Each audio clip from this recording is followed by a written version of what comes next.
Good morning and namaste to all our viewers and listeners of Cover Hub and Radio Candid. Ladies and gentlemen, at the time when Japan is growing its significance in the Indo-Pacific region, along with its growing strategic convergence with the Quad members, we bring you Professor Dr. Taniguchi Tomohiko, a special advisor to former Prime Minister of Japan, Mr. Shinzo Abe, through our very special interview. Dr. Taniguchi Tomohiko is professor at Keio University and a special advisor to former Prime Minister of Japan, Shinzo Abe. Between February 2013 and March 2014, he was counselor at Prime Minister's office. After spending 20 years with Nikkei Business, he joined the Ministry of Foreign Affairs as Deputy Press Secretary and Deputy Director General for Public Diplomacy. In 1999, the Foreign Press Association in London elected him president. During his journalistic career, he spent sabbaticals at Woodrow Wilson School, Princeton University, as a Fulbright visiting fellow, at the Shanghai Institute of International Studies, and at Brookings Institution as a paid Synapse Fellow. He has served as the executive advisor to the chairman of the Central Japan Railway Company, Kasai, Yoshihide, while holding visiting professorship at Keio STM and Meiji University School of Global Japanese Studies. He has authored and co-authored more than 10 books on international affairs. Today, we'll be discussing on Japan's foreign policy, Japan's Defense White Paper 2021, Taiwan issue, B3W, Quad Summit, Afghanistan issues, and Nepal-Japan relations. Professor Taniguchi, welcome to our program. We are very honored to have you all today at Radio Candid and Cover Hub for this very special interview. Professor Taniguchi, the first question for you today is that, from Shinzo Abe to Yoshihide Suga, how has Japan's value-oriented foreign policy continued?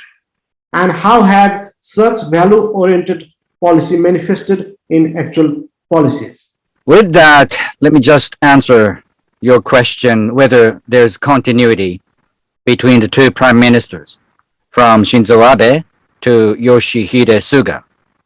The answer is definitely yes, because Mr. Suga spent some 8 years with Mr. Abe as Mr. Abe's chief cabinet secretary.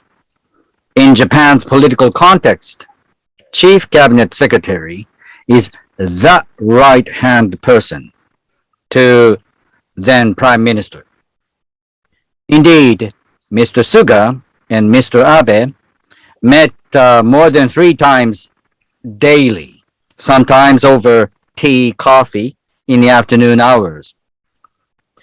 At each and every important meeting, ranging from domestic issues to national security, Yoshihide Suga, Mr. Suga, now Japanese Prime Minister, spent also time together with Prime Minister Abe. So, evidence suggests that Mr. Suga has been among the most informed about the decisions and policies pursued and taken under the previous Prime Minister Abe.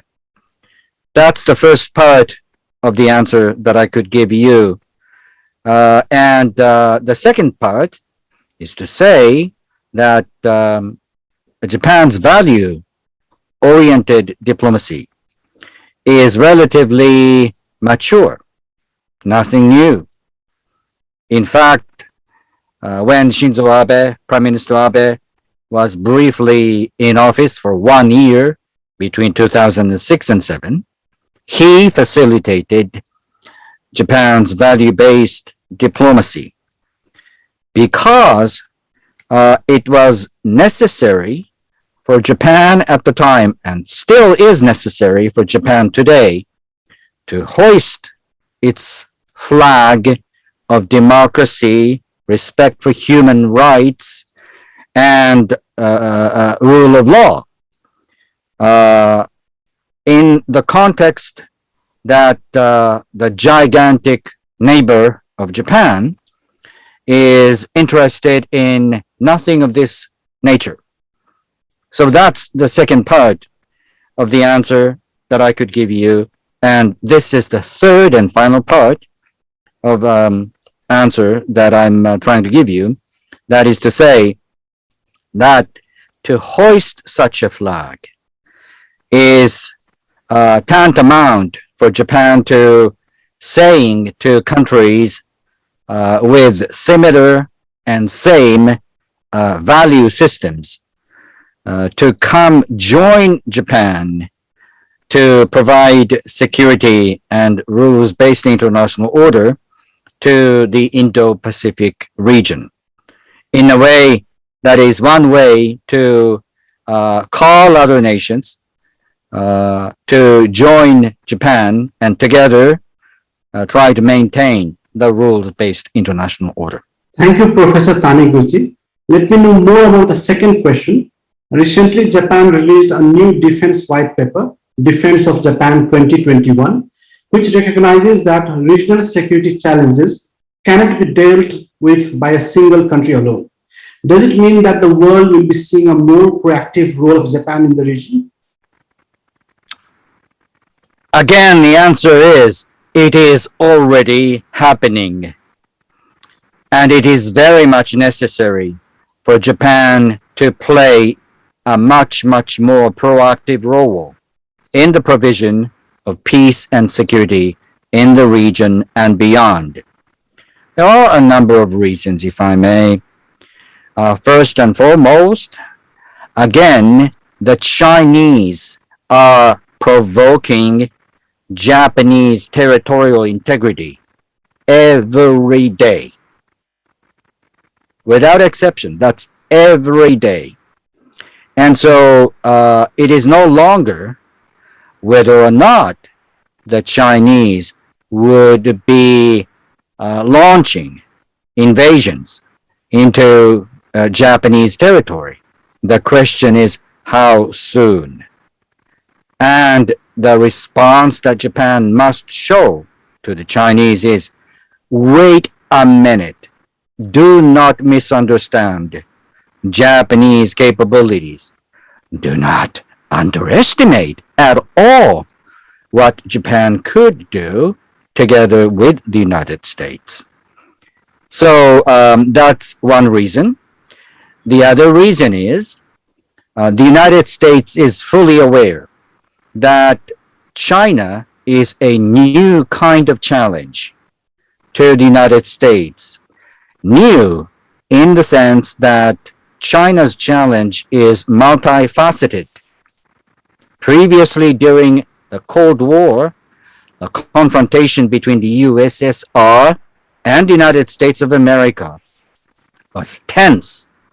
But after all, it narrowed down to bean counting, in that the competition was between the two countries about the number of nuclear warheads and the number of intercontinental ballistic missiles. The competition, after all, was linear, straightforward, simplistic. However, in the 2020s, the confrontations and competitions that are going on between the two superpowers range from traditional military competition to cutting-edge technologies, artificial intelligence, and deep space explorations, and so on and so forth. The United States must work jointly with other countries that they could trust. And among those countries, Japan stands taller than any other countries because, after all, it is the second largest powerful economy in the free world, and its stock of technology savvy is still awesome, relatively speaking. And that's one reason why the United States needs Japan as much as Japan needs the United States. So that's the second reason. And so there's a compelling rationale, even more so than before, for these two countries, Japan and the United States, to join forces together and work seamlessly together. Professor, this also brings into light the other important aspect, like the new question emerged, such as what does Japan's recent decision to beef up its defense say about the strategic stability in the region? Is Japan's security environment further deteriorating? How would you respond to it? Japan's neighborhood is not so much a safe place as one wishes it to be. Let's look at let's look at Russia, which is still a formidable nuclear power and is building its arsenal in the Arctic Sea and in the Western Pacific. North Korea, that's a well-known case, never ever gives up its nuclear ambition.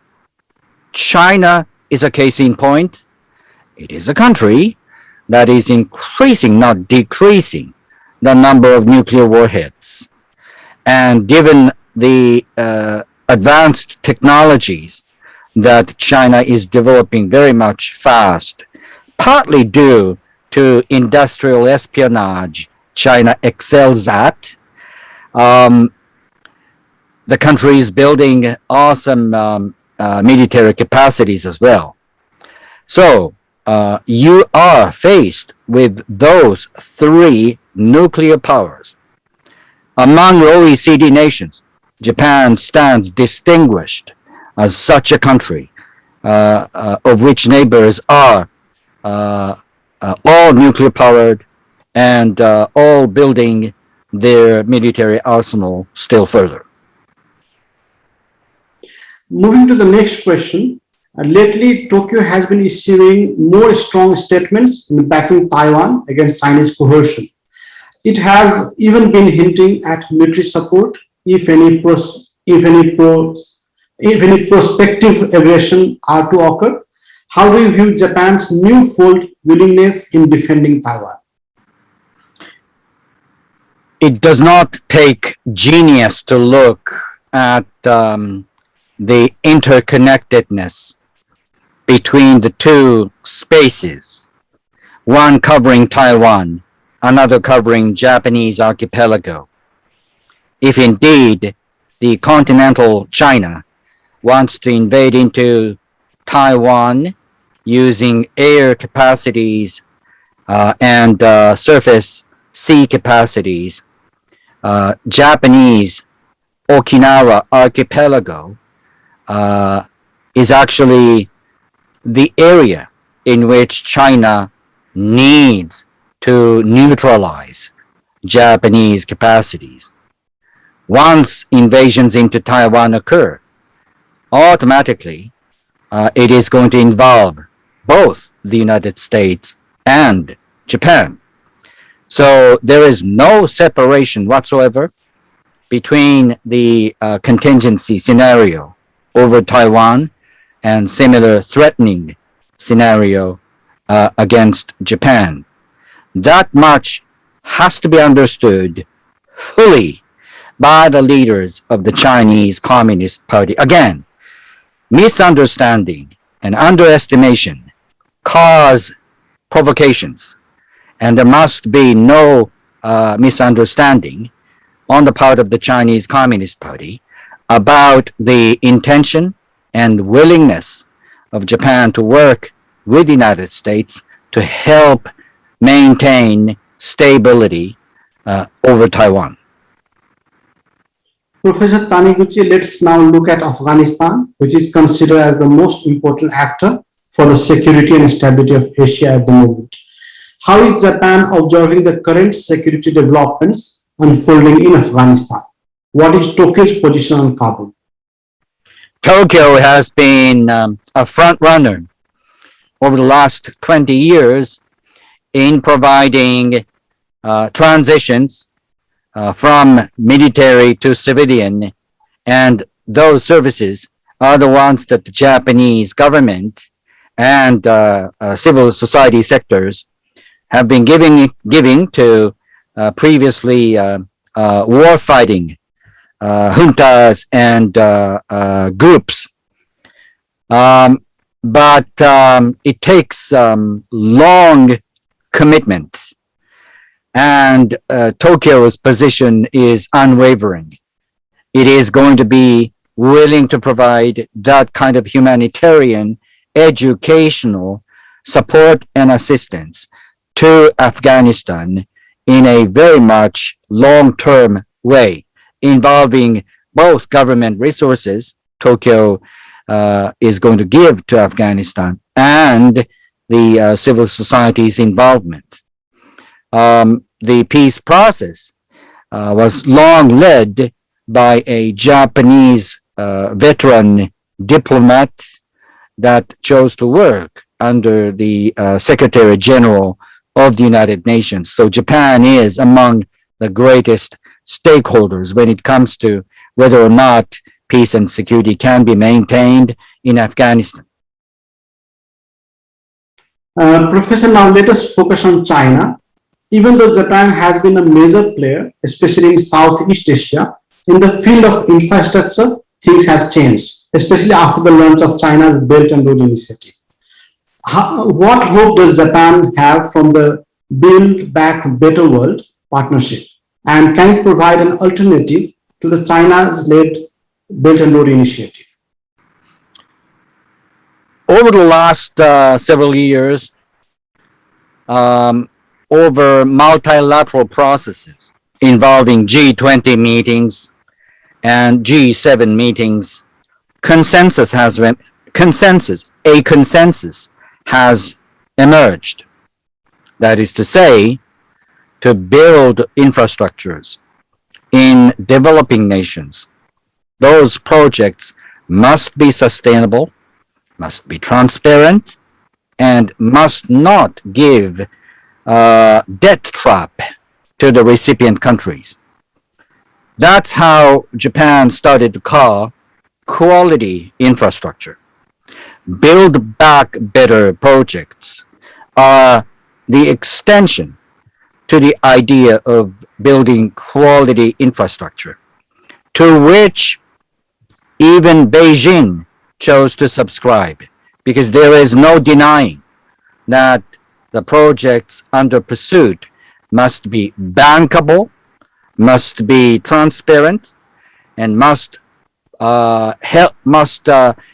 be a positive net contributor to bringing about job opportunities in the recipient countries. And the Chinese are happy in subscribing to those ideas. And when it comes to building infrastructures, what's important are the things that I just mentioned. And so long as China's initiatives can be pursued along the same lines, that would be great. And the Japanese and Americans and other G7 nations are willing to do similar things in Africa, in Central Asia, and in Southeast Asia. Recipient countries can choose which would be in the long term beneficiary to their long-term prosperity. Moving on with one of the pressing topics in the Indo-Pacific region, the Quad. What hopes does Japan have for the upcoming first in-person Quad summit, likely to be held this fall in Washington, D.C.? What does it anticipate to achieve out of the meet? First off, Quad has its genesis. Shinzo Abe came back as Prime Minister, second time, in the late December 2012, And immediately after his taking office again, he published an op-ed piece at an online-based op-ed publication called Project Syndicate. And the article was entitled Asia's Democratic Security Diamond. And that title spoke volumes because it was to connect dots from Hawaii, Tokyo, Canberra, and Delhi. If you connect these four dots, a diamond of a sort emerges, and Shinzo Abe chose to call it the Asia's Democratic Security Diamond. Later on, people started to call the same picture a quad. So that's the genesis of the quad. It is primarily to help provide wider, safer, more rules-based strategic space to the Indo-Pacific region, with the power to be provided jointly by those four seafaring democratic nations of India, Australia, Japan, and the United States. In the future, first and foremost, leaders of those four nations must continue to build a habit of speaking with each other on whatever issues pertinent to those countries. Second, that custom must be the custom of the habit of meeting, the habit of speaking with each other as frequently as possible, must be cemented by frequent meetings, and frequent meetings not only between and among those leaders, but among key decision makers in those four nations, ranging from military, diplomacy, environment, finance, and so on and so forth. Technology cooperation may be also important. None of those leaders at the moment is interested in rapidly institutionalizing Quad. None of them is interested either in making Quad something like Indo-Pacific's equivalent of NATO. So over the next couple of years at the least, Quad is going to undergo a stage whereby those leaders will continue to build a habit of speaking with each other, and a habit of exploring possibilities of cooperations. Let's move to the next question. The great power battle is playing out in Antarctica, and Japan's recent demand that it should be among the countries allowed to exploit resources lying below the surface in Antarctica has met with huge outrage in Moscow, asserting the claims to be a threat to Russians' right in the Antarctic. How does Japan view Moscow's response, and what are Japan's claims on the southern polar region? Your question is about Arctic Sea route, if I may ask you again. Antarctica. That is to say, in the southern hemisphere? Yes. Right.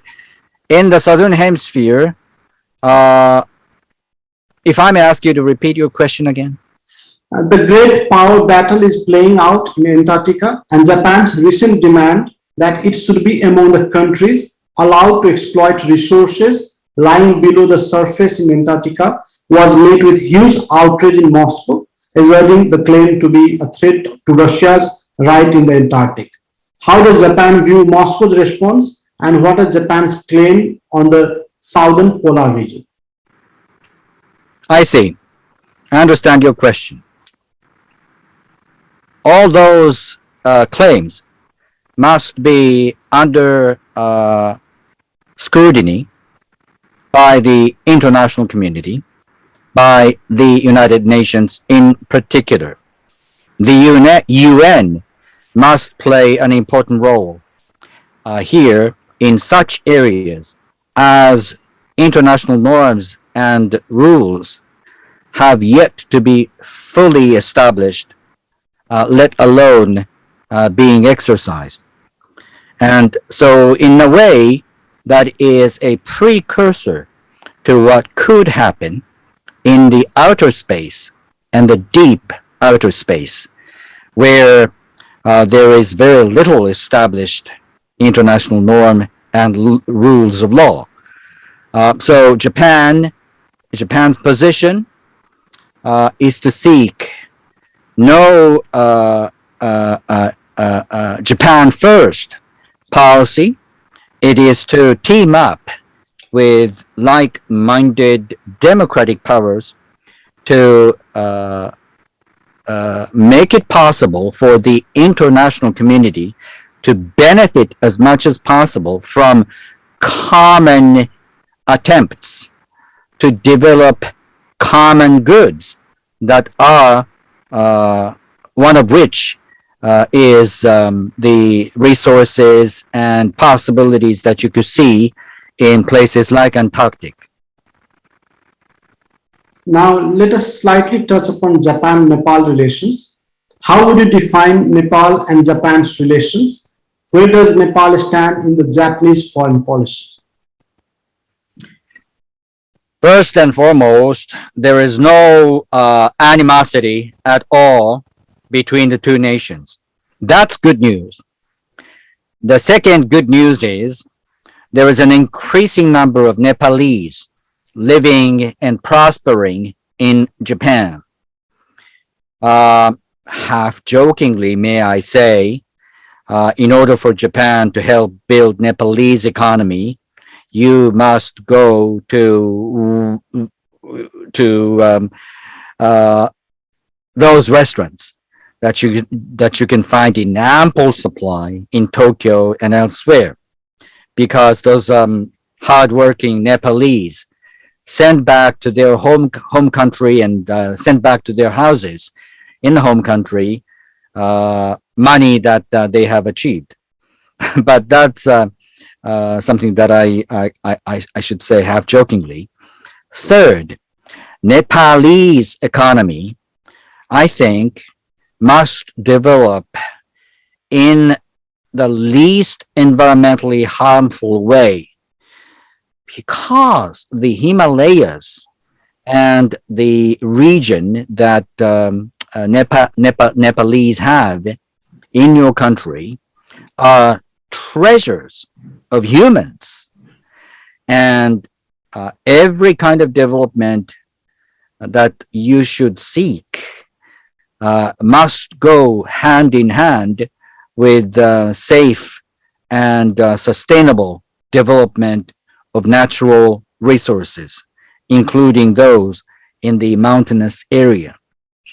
And for that purpose, Japan, I think, could do much, much more to help build sustainable ecosystem that would allow Nepalese economic development in tandem with developing tourism and developing hospitality industries and so on.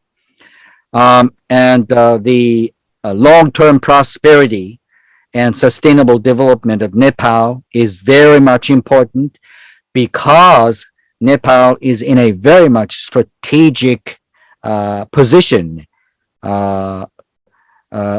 with neighbors from China, India, and so on. So Nepalese sustainable development is something that the international community should take into full consideration, and Japan must play its fair share to that end. And the final question for today is, what plans do Japan have for developing nations like Nepal in their fight against COVID-19? In the fight against COVID-19, short term, Japan's been providing big number of countries with vaccines. Those vaccines are the ones that AstraZeneca has produced. That's a short-term remedy. Long-term, the cooperation that is going to be needed between developing nations and countries such as Japan are to do something very much obvious and evident, starting from providing universal healthcare to educational awareness, and indeed providing universal healthcare, the abbreviation of which is UHC, is something that Japan has chosen to seek as much as possible when it comes to developmental aid to developing nations, such as in sub-Saharan Africa. And I think that must continue, and I think Tokyo is more than willing to do even more in this age of pandemic. Thank you, Professor Dr. Taniguchi Tomohiko. With this, we come to the end of the very special interview of Cover Hub. Thank you for your time. We hope to have you with us in future as well. Thank you so much. Thank you, sir. You're welcome. Thank you very much for having me.